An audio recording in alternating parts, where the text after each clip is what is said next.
ज्ञानाञ्जनशलाकया चक्षुरुन्मिलितं येन तस्मै श्रीगुरवे नमः।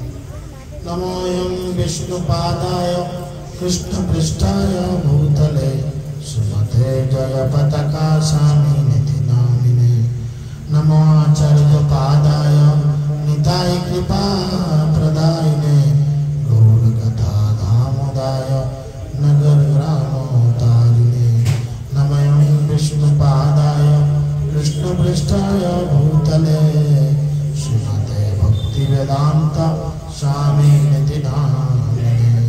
नमस्ते सरस्वती देवे गौरवाणी प्रचारिणे निर्विशेष शून्यवादे अस्वात्मदेशधारिणे। जय श्री कृष्ण चैतन्य प्रभु नित्यानंद श्री अद्वैत गदाधर शिवासादि गौर भक्तवृंद। हरे कृष्णा कृष्ण कृष्ण हरे हरे, हरे राम राम राम हरे हरे। सकले कृपा करे जोर हाथ करुन और आमार परे परे बोलुन ओम नमो भगवते वासुदेवाय, ओम नमो भगवते वासुदेवाय, ओम नमो भगवते वासुदेवाय।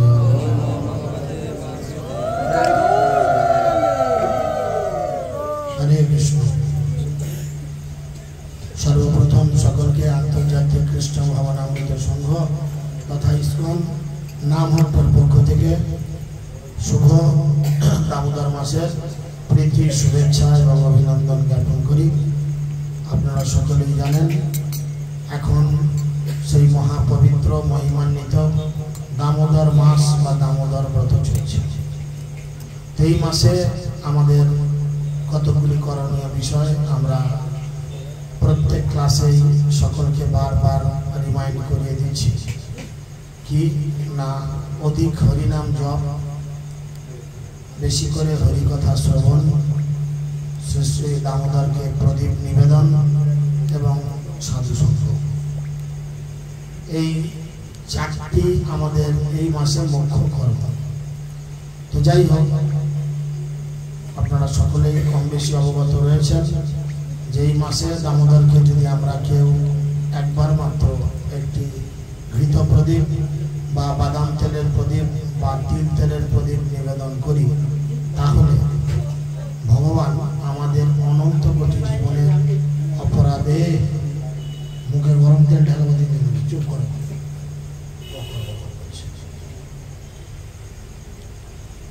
অনন্ত কোটি জীবনের পাপ উনি আমাদের ক্ষমা করে দেন। এবং শুধু তাই নয়, ভগবান কি করেন, ভগবান মনে মনে চিন্তা করেন। কেউ যদি এই দামোদর ব্রত করেন ভগবান মনে মনে চিন্তা করেন যে এই ব্রতের জন্য তাকে আমি কি উপহার দেব। আর বাংলায় গান আছে না, কি উপহার সাজিয়ে দেব। আর কাম বুঝতে আছে কেউ হাত তুলে জানি আমি বোকার মতো বলছি। যাই হোক, तो भगवान चिंता करे ताके कि गोटा खानपुर ग्रामटा लिखे देव, ताके कि आरामबाग महकुमा लिखे देव, ताके कि हुगली जिला लिखे देव, ताके कि गोटा पश्चिमबंग लिखे देव, ताके कि गोटा भारतवर्ष लिखे देव, ताके कि गोटा एशिया महादेश लिखे देव, ताके कि गोटा पृथ्वी लिखे देव। भगवान बार बार चिंता करें ना, से दामोदर ब्रत करे एतटा परिमाण आमाके खुशी करेছে যে তাকে আমি যাই লিখে দিই না কেন সেগুলো কম পড়বে।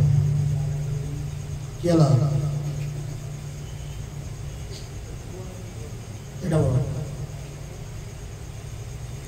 তো সেখানে দামোদর ব্রত করার জন্য ভগবান চিন্তা করছেন একে আমি কি গিফট দেব। কালে হাত দিয়ে বসে বসে ভাবছে কি দেওয়া যায়, কি দেওয়া যায়। সমকক্ষ কোনো জিনিস না পেয়ে ভগবান কি চিন্তা করছেন, আমি নিজেকেই ওর কাছে বিলিয়ে দেব। তাই গৌর প্রেমানন্দ আমাদের খবর শুনলে ভক্তরা হরিবল বলে, আমাদের খোঁচা মেরে হরিবল বলা থাকে। মানে একটা আনন্দের খবর নয় যে ভগবান তোমার হয়ে যাবে, আমার এই ফুলকো লুচিগুলো হলে ভালো। সারাদিনের পর গরম গরম পেলে ব্যাস। চিন্তা করেন, ভগবান আমার হবে এটা শুনে আমাদের হরি বল না, কি কি স্ট্যান্ডার্ড আমাদের ভক্তি।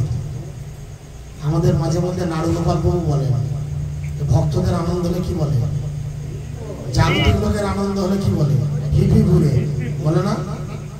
আর আমাদের আনন্দ হলে আমরা চুপ করে বসে থাকি। যাই হোক, একবার হরি বল বললে ভগবানের কাছে এটা কতবার যাবে, 1000 বার লেখা হবে ও লোকটা হরি বল বলেছে। হ্যাঁ, আর যদি না বলে চুপ করে বসে থাকো, ভগবান লিখে কতবার চুপ করে বসে আছে, 1000 বার শুনেও তুমি চুপ করে বসে আছো। ভগবান ভাববে এর লজ্জা নেই, সে আমাকে পাচ্ছে তবুও বুঝতে চাইছে না যে কি করা উচিত। তো যাই হোক, আজকে যেহেতু একটি পবিত্র তিথি, পবিত্র দিন, আপনারা জানেন যে আজকের দিনে ছোট্ট বালক কৃষ্ণ আজকের দিনে অফিসিয়াল ভাবে গরু চড়ানোর পারমিশন পায়। তাহলে ছোট ছেলে গরু চড়াতে দিতে চায় না। মা যশোদা এত কৃষ্ণকে ভালোবাসে যে কৃষ্ণ গরু চড়াতে যাবে এটা শুনে ওর ভয় লাগছে। আরে গরু যদি সিংহে করে গুটিয়ে দেয়, যদি গরু চড়াতে গিয়ে আমার কানাই মনের মধ্যে রাস্তা হারিয়ে ফেলে।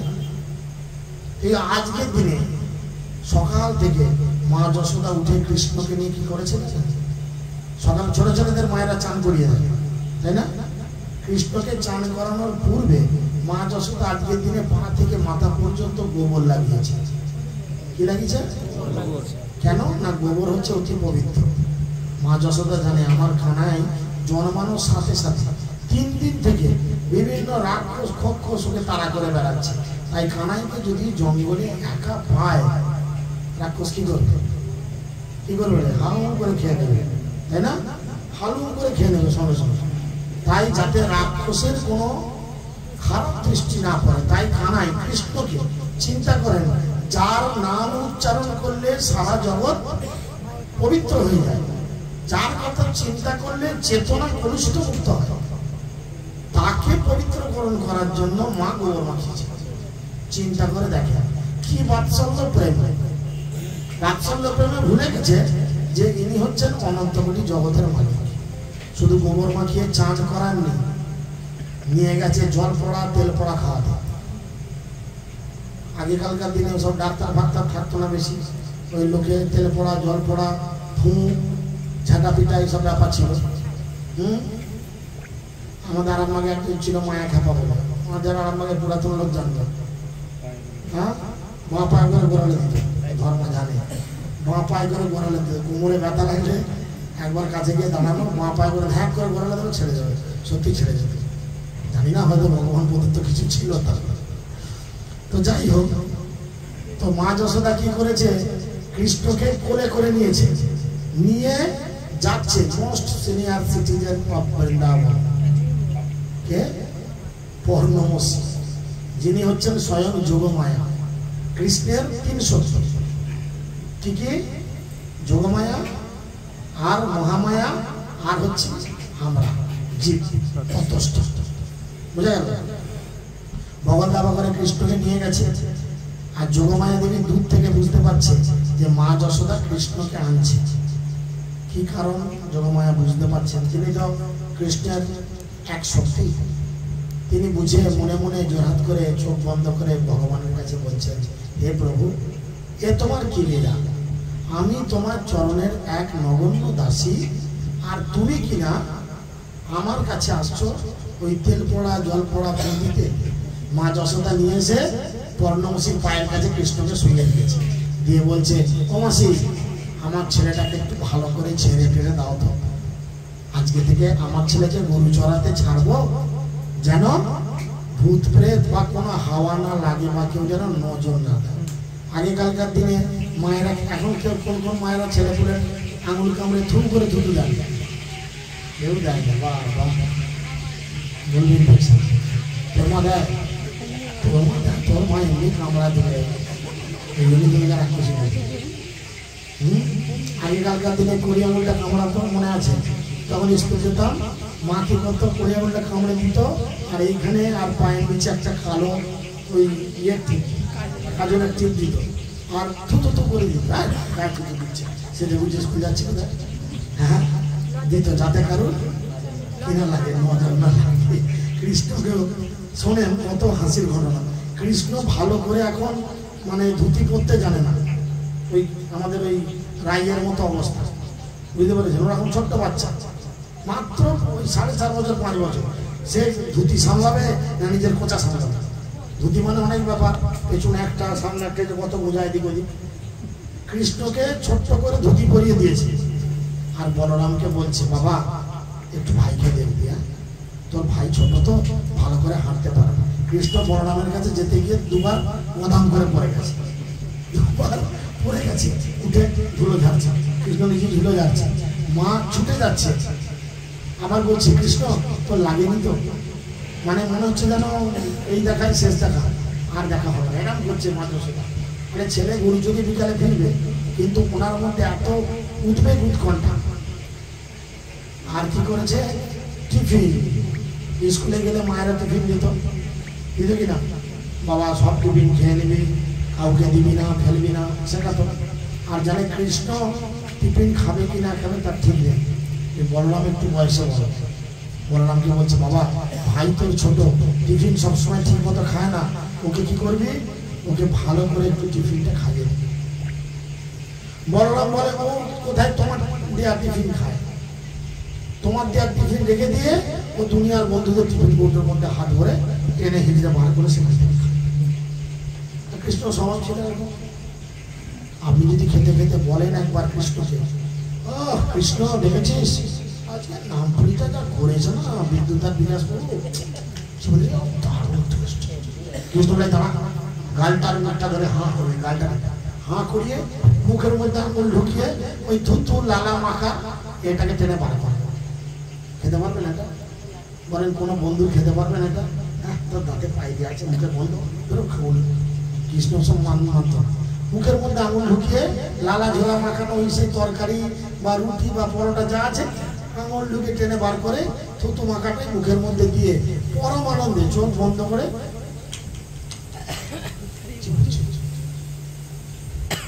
এইসব দেখি তো ব্রহ্মা ব্রহ্মা খেপে গেছে, ভগবান না জ্বালিয়ে।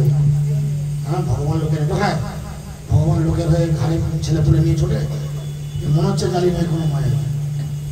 তো যাই হোক, অফিসিয়াল আজকের দিনে এই সুযোগ পেয়েছিলেন যে কৃষ্ণ গরু চড়াতে গেল, ছোট্ট বাছুর চড়ানোর পারমিশন, পরবর্তীতে আবার গরু চড়ানোর পারমিশন হবে। আর কি আজকের মহিমান্বিত লীলা না, একবার জাবর গ্রামের, জাবর হচ্ছে রাধারানীর শ্বশুরবাড়ি, জাবর গ্রামের উত্তর দিকে একটি বন আছে, তাকে বলে কোকিল বন। তো সেই বনে কৃষ্ণ আর সুবল 2 বন্ধু গরু চড়াতে গেছে, আরো বন্ধু বান্ধবদের সঙ্গে, দুজনে একটা কুঞ্জের মধ্যে বসে আছে। বসে থাকতে থাকতে আমার কাছে একটা বাসন একটু ধরি, একে ভাবো সুবল, ঠিক আছে? আর সুবলের স্পেশালিটি কি, ঝাড়া হয়ে গেছে, সুবল বলা যাবে কি? সুবলের স্পেশালিটি হচ্ছে কি না, সুবল একদম অবিকল রাধারানীর মতো দেখতে, কিন্তু ওর কাকার ছেলে, বুঝেছো? আর কৃষ্ণর আজকে হুঁচু কুটেছে, যখন তখন মাঝরাত যদি হুঁচু কোটে আমি রাধারানীকে দেখবো, কারণ বাবার সাথে নাই যোগে না দেখাতে কাটকাবে।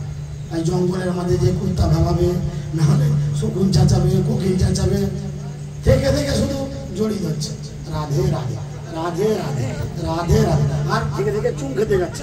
সুবল ঠেলে ঠেলে শুনে ফালতু বন্ধুরা আমার শুধু গায়ে ডুবুচ্ছে। কারণ এ তো বুঝতে পারছে না যে এই রাধারানীকে স্মরণ করে রাধারানীর ভাব নিয়ে রাধারানীকে কাছে পেতে চাইছে। সুবল বারবার ঠেলে সরাচ্ছে, কৃষ্ণ কি হচ্ছে তোমার, ঘাড় ডুবুচ্ছে না বলে কেন? আর ও তো সুবল বলছে না, ও শুধু বলছে রাধে রাধে। বুঝতে পারছি আজকে তোমার রাধার জন্য বড় মনটা খারাপ, তাই না? কৃষ্ণ বলছে হ্যাঁ, আমার আজকে এক্ষুনি রাধার সঙ্গে দেখা করিয়ে দাও। দিয়ে সুবলের হাত দুটো ধরেছে, কাঁদতে কাঁদতে বলছে সুবল, তুমি যদি আজকে আমার সঙ্গে রাধারানীর দর্শন করিয়ে না দাও তাহলে আমি কিন্তু মরিয়ে গেল। কারণ আমার আজকে রাধারানীর দর্শন পাওয়ার জন্য বড় হৃদয় ব্যাকুল হয়ে রয়েছে। তুমি তো বারবার গিয়ে রাধারানীকে নিয়ে এসেছো, তুমি তো বারবার রাধারানীকে নিয়ে এসেছো, মিথ্যে কথা বলে, এদিক ওদিক কিছু বলে, যমুনায় জল আনতে যাচ্ছি বলে, সূর্য পুজো করতে যাচ্ছি বলে, বা কোথাও নিয়ে যাচ্ছি বলে, তুমি তো রাধাকে বারবার নিয়ে এসেছো, তুমি আজকে আরেকবার যাও না সুবল, রাধাকে তার শ্বশুর বাড়ি থেকে নিয়ে এসো আমার কাছে, আমি এই জঙ্গল অপেক্ষা করছি। সুবল বলছে, এই যখন ঝোঁক ধরেছে ভবি ভরবার নয়। সুবল বলছে ঠিক আছে, আমি চেষ্টা করে দেখছি, তবে কথা দিতে পারছি না আনতে তাকে পারবো না, কারণ তার শ্বশুর বাড়িতে তার স্বামী আছে, তার শাশুড়ি আছে, তার ননদ আছে। এই বলে সুবল গেছে। সুবল তো কাকার ছেলে, তার মানে রাধার ভাই, আর ভাই বোনের কাছে এসেছে, কথা বলছে, নো প্রবলেম। সুবল গেছে, গিয়ে দেখছে কি না, যেমন ওখানে কৃষ্ণর দশা, সেই একই দশা চলছে এখানে রাধার। প্রেমের এক বড় প্রকাশটা, একে অপরের এই হৃদয়ের ভাব বুঝে।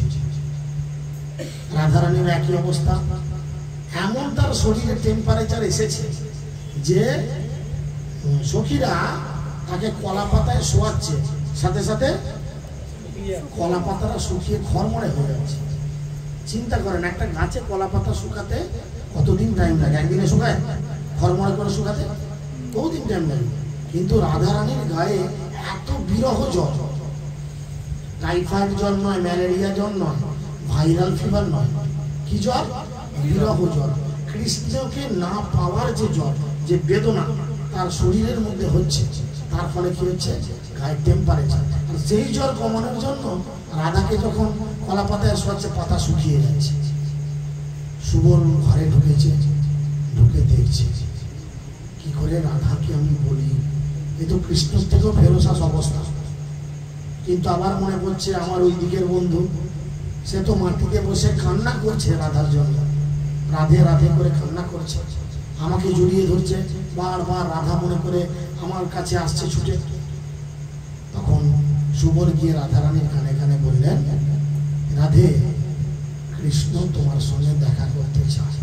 আর যখনই রাধার কানে কৃষ্ণ কথাটা গেছে, রাধারানীর সঙ্গে সঙ্গে ব্যাটারি ফুল চাচ্ছে, উঠে বসে পড়েছে। কি বললেন? কে দেখা করতে চায়? কৃষ্ণ দেখা করতে চায় তোমার সাথে। বলো কোথায়? কোথায়? নাই কোকিল বনে একটা কুঞ্জের মধ্যে তোমার জন্য অপেক্ষা করছে। আর কি কান্না কাঁদছে তোমার জন্য, শুধু রাধে রাধে রাধে বলছে। রাধারানী বলছে, কিন্তু আমি যাবো কি করে? বাড়িতে আমার এত লোকজন, কি করে যাই? সুবল বলছে ঠিক আছে, আমি একটা প্ল্যান বার করি। বলে কিছুক্ষণ চিন্তা করলো, করে বলছে, রাধে একটা প্ল্যান এসেছে। রাধারানী বলছে, কি প্ল্যান? বলছে, দেখ রাধে, তুই আর আমি দুজনে একই দেখতে। বললো হ্যাঁ, একদম সমান, কোনো পাশাপাশি দাঁড়ালে কেউ বুঝতে পারবে না কোনটা রাধে আর কোনটা সুবল। বললো হ্যাঁ, তো কি হয়েছে? বলো কি হয়েছে? বলছে, আমি তোর ড্রেস পরে নিচ্ছি, তুই আমার ড্রেস পরে নে, ব্যাস। রাধা তো আনন্দে আত্মহারা। বললো, সুবল তুমি আমার কি উপকার করলে, কি ভালো লাগলো। ড্রেস পরে নিয়েছে, এবার রাধা থমকে দাঁড়িয়েছে। সুবল বলছে, কি হলো? বললো, তুমি যে বুদ্ধিটা বললে, এই বুদ্ধিটা ঠিক হজম হচ্ছে না। কি হলো? এখানে বন্ধ হয়ে গেল, পাখাটাকে প্লাগটা খুলে দাও। বলো, তুমি যে বুদ্ধি দিলে, এই বুদ্ধি হজম হচ্ছে না। বলছে কেন? বলো, সুবল তুমি বড় বোকা, তুমি পুরুষ, আমি স্ত্রী, আমাদের শারীরিক গঠনের তো কিছু পার্থক্য আছে। বলে হ্যাঁ, তা ঠিক। তাহলে তুমি এসেছো বুক চিটিয়ে, একটা বেটা ছেলের বুক আর একটা মেয়ে ছেলের বুক সমান নয়। তাহলে আমি রাধা, আমি মেয়ে, আমি যদি চাই, আমার শাশুড়ি আমার দিকে আর বুকের দিকে তাকালেই তো বোঝা যাবে এটা সুবল নয় রাধা। তোমার বুদ্ধিটা তো হালকা। সুবল বলছো, এই ব্যাপার, এই ব্যাপার বুদ্ধি দিচ্ছি আছে, কোনো চিন্তা নাই। কি বুদ্ধি? না, তুমি একটা বাছুরকে আকার করে জড়িয়ে ধরবে, আর উপরে একটা চাদর চাপা দিয়ে দেবে, বাছুরের ঠ্যাংটা লাগটা ঝুলবে, আর শাশুড়ি কিছু জিজ্ঞেস করলে কোনো কথা বলবে না, শুধু বলবে হুম। কি বলবে?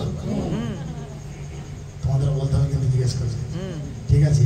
এরকম করে বাছুরকে জড়িয়ে ধরেছে, দিয়ে পুরো রাধারানীকে সুবলের মতো সাজিয়ে দিয়েছে, বোঝা গেছে? একদম সেই পায়ের নিচে ইলাস্টিক দেওয়া প্যান্টের মতো একটা ওই যেমন কি ড্রেস বলে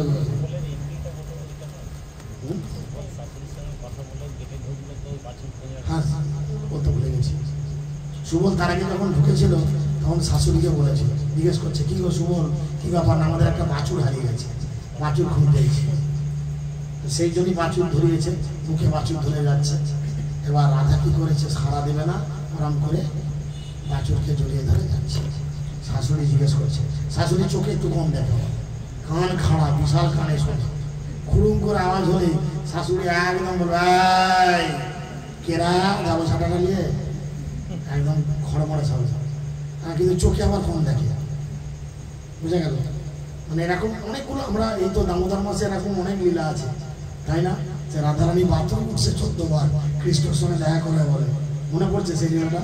শাশুড়ি বোঝাই কে চুপ করে, সকালবেলা শেষকালে কৃষ্ণ এমন হাঁচলো, ও কৃষ্ণ আয় আয় আয় বাবা ঘরে, বৌমা একটু দুধ দাও তো, গরম দুধ। ছেলেটা হেঁচে মরে গেল। কৃষ্ণ সারা রাত বটতলায় দাঁড়িয়ে রইল, রাধার সঙ্গে দেখা করলো, একবার দেখবো একবার দেখবো, কোনো এন্ট্রি নেই। সেরকম শাশুড়ি চোখে একটু কম দেখে, কিন্তু কান বিশাল খারাপ। রাধা বেরোচ্ছে, পায়ের নুপুরগুলো খুলে দিয়েছে, কিন্তু মানুষ বেরোলে পায়ের একটা তো আওয়াজ হয়, সেই পায়ের আওয়াজটা বুড়ির কান খারাপ। কে রে সুবল, সারা দিনে ভাই বাজুটা পেলি, কোথায় যাচ্ছিস? চলে গেছে। সুবল রয়েছে রাধা কামরায়, আর রাধা রয়েছে বাইরে, সোজে ছুটে চলে গেছে কৃষ্ণর কাছে। যেতে যেতে দূর থেকে দেখছে, কি দেখছে না, কৃষ্ণ পাগলের মতো বলছে, রাধে রাধে তুমি কোথায়, আমার রাধে কেন এখন এলো না, রাধে কেন এলো না, বলতে বলতে খুব কাঁদছে। আর কাঁদলে কি হয়, কাঁদলে চোখটা আবঝা হয়ে যায় না? হ্যাঁ, চোখের জলটা যদি গড়িয়ে যায় ভালো কথা, যদি চোখে টল টল করে জলটা গড়াচ্ছে, হ্যাঁ, তাহলে সামনে যা বস্তু আছে সব আবঝা। এবার রাধারানীকে কাঁদবেশ করিয়ে পাঠিয়েছে, তাহলে কৃষ্ণ এখানে কাঁদছে, আর রাধারানী সুবল সেজে আসছে, আর কৃষ্ণ কাঁদছে এমন আবঝা দেখছে সুবল আসছে। অ্যাকচুয়াল সুবল তো না, রাধারানী চোখে আবঝা দেখছে জলের জন্য। জিজ্ঞেস করছে, হ্যাঁ গো সুবল, তুই শুধু শুধু চলে এলি, তুই রাধাকে আনতে পারলি না? ও কোনো সাড়া দিচ্ছে না, চুপচাপ। সুবলের গলা নকল করে বলছে, কি আর করি বল, রাধা হাসতে চাই, রাধা আসতে চাই তো বলে কৃষ্ণ আরো কাঁদছে, এমন কান্না কাঁদছে, আমি আর দেহ রাখবো না, আমি দেহ ত্যাগ করবো, রাধার জ্বালায় দেহ ত্যাগ করবো। প্রেমের একটা মিষ্টি সম্পর্ক কি আছে, প্রেমিক বা প্রেমিকা একে অপরকে রাগিয়ে আনন্দ পায়,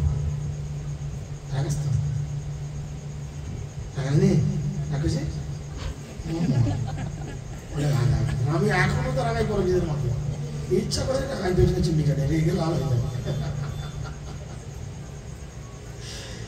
তো প্রেমের এক দারুণ জিনিস, মাঝে মধ্যে রাগ দেখানো, দুম করে মুড চলে যাওয়া, দুম করে কথা বলতে বলতে অন্যদিকে চলে যাওয়া। এ তো এমন কাঁদছে, আমি আর থাকবো না। আর রাধা মনে মনে খুব হাসি পাচ্ছে যে আমি এসছি, হতভাগা তবু কাঁদছে। এই সন্ধ্যাবেলা বলছিলাম না যে সুন্দর করে পা দেখিয়ে দেখিয়ে নাচো। আর একজন প্রেমিক প্রেমিকার প্রত্যেকটা অঙ্গ প্রত্যঙ্গ নখদর্পণে জানবে, তার আঙুলের নখটা কেমন, তার আঙুলটা টেরানা বাঁকা, যদি প্রকৃত প্রেম থাকে। আর যদি অন্য কিছু থাকে তাহলে কিছু করার নেই, তাহলে চেনাবো। যদি শুধু বলে ব্যাংক অ্যাকাউন্ট চেনবো, বিদ্যুৎ কিন্তু খুব ভালোবাসে নাকি পাপা, একদম বসে কৃষ্ণ স্টাইল। তো সেই জন্য কি করেছেন, কৃষ্ণ সামনে গেছে, এই সরি রাধারানী সুবলের বেশ ধরে সামনে গেছে, আর ওইভাবে কৃষ্ণ খুব কান্না করছে, পাগুলো কৃষ্ণর সামনে দাঁড়িয়েছে, আর কৃষ্ণ মাথাটা টেনে তোলার চেষ্টা করছে, মানে বলতে চাই চোর গলা করে, এই বন্ধু আই বন্ধু আমাদিকে দেখা, আমাদিকে একটু দেখা, এটা জানে তাকালি সারপ্রাইজ, সকালে সারপ্রাইজ। কৃষ্ণ সুবল ভেবেছে সে চোখাপ যাবে, ওখান দিকে আমার কথা নাই, কিছু নাই। হঠাৎ পায়ের দিকে লক্ষ্য করেছে, কেন আজকের দিনে পাবে, হঠাৎ পায়ের দিকে লক্ষ্য করেছে। যেমনি লক্ষ্য করেছে সেখান দিকে মুছে চোখ মুছে। আর রাধা তখন এমন হেসে ফেলেছে, মাথায় পাগড়ি ফাগড়ি ছিল, পাগড়িটা খুলে গেছে আর মাথার চুল গোটা এত। সঙ্গে সঙ্গে উঠে রাধাকে আলিঙ্গন করে প্রচুর কান্না। তো এই ছিল আজকের বিশেষ মুহূর্ত। কেন রাধারানী বা গোপীরা কৃষ্ণকে সেই লেভেলের প্রেম করতেন। আমরা সেই গল্প কত সুন্দর জানি যে নারদ মুনি একবার এসেছেন দ্বারকায়।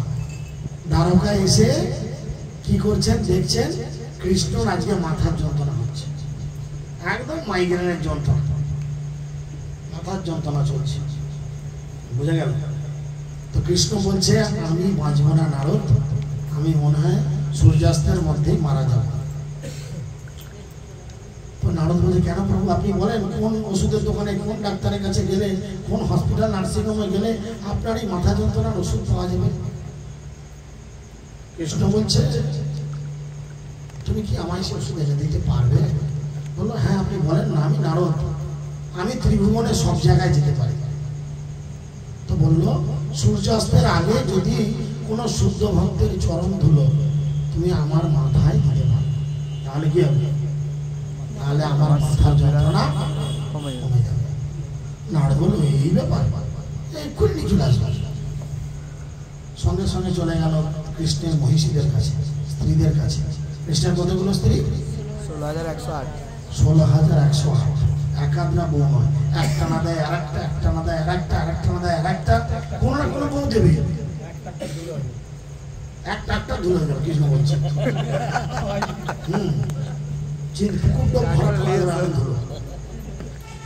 তো নারদ মুনি প্রথম গেছেন, সব থেকে প্রথম স্ত্রী রুক্মিণীর কাছে গিয়ে বলছে মাগো প্রভুর তো এরকম অবস্থা, শরীর খুব খারাপ, উনি চাইছেন কোনো ভক্তের চরণ ধরো।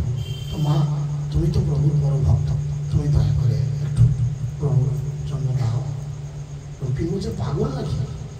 হ্যাঁ পাগল নাকি? আচ্ছা আপনারা যারা বিবাহিত স্বামীর মাথায় পায়ের ধরে দিতে পারবেন? কে পারবেন? আপনাদেরকে দেখি ঝাঁটার বাড়ি মারতে পারবো,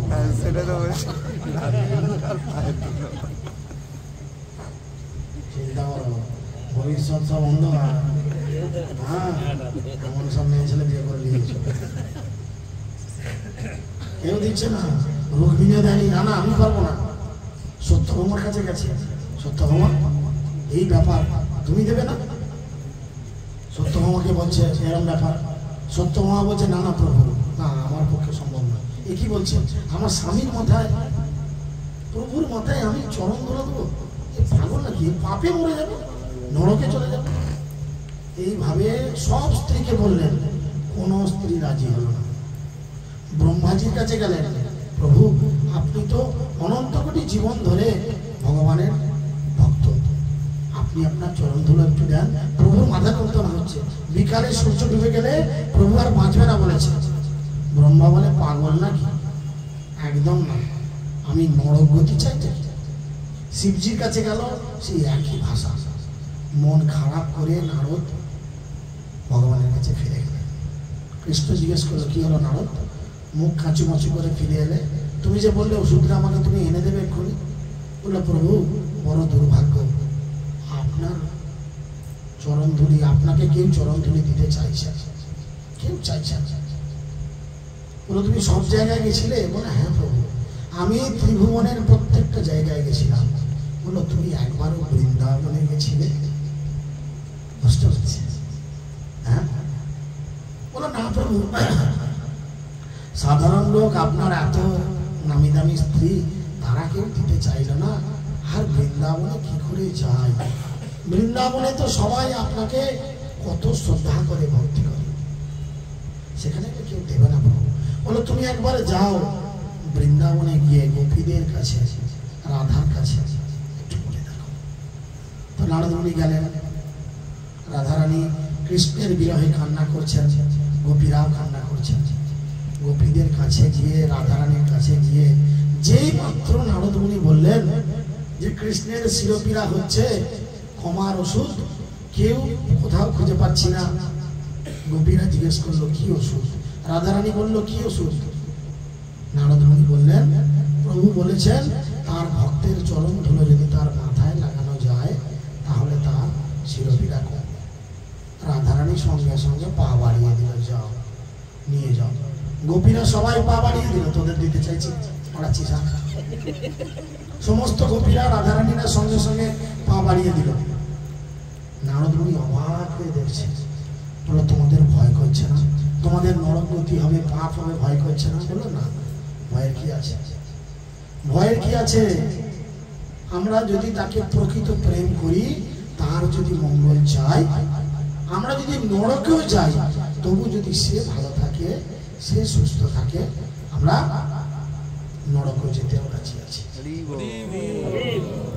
তখন সেই ধুলো নিয়ে কৃষ্ণের কাছে নারদ এলো, আর ধুলো কপালে লাগাতে লাগাতে কৃষ্ণ নারদকে বলছে, হ্যাঁ গো নারদ, তুমি তো দ্বাদশ মহাজনের একজন, তুমি তো বড় ভক্ত আমার। তো প্রথম যখন তোমায় বললাম, কই তুমি তো তোমার চরণ ধুলিও আমায় দিলে না। তাহলে বুঝতে পারছো তোমার যে অহংকার, তুমি বড় ভক্ত না। যদি আমাকে কেউ ভালোবেসে থাকে তাহলে থেকে ব্রজের গোপীরা। দেখো না কেমন সাধন করিল গোকুলের নর নারী, গোকুলের ব্রজ নারী। তাদের কি সাধন? কৃষ্ণের জন্য এভরিথিং। যাকে ভালোবেসেছি তার জন্য নিজের জীবন পর্যন্ত যেতে রাজি। এইভাবে গোপীরা কি করতে করলো? কৃষ্ণের জন্য নরক ভোগ করত, তাদের কোনো চাপ নেই, কোনো টেনশন নেই। হরে কৃষ্ণ কৃষ্ণ কৃষ্ণ হরে হরে, হরে রাম হরে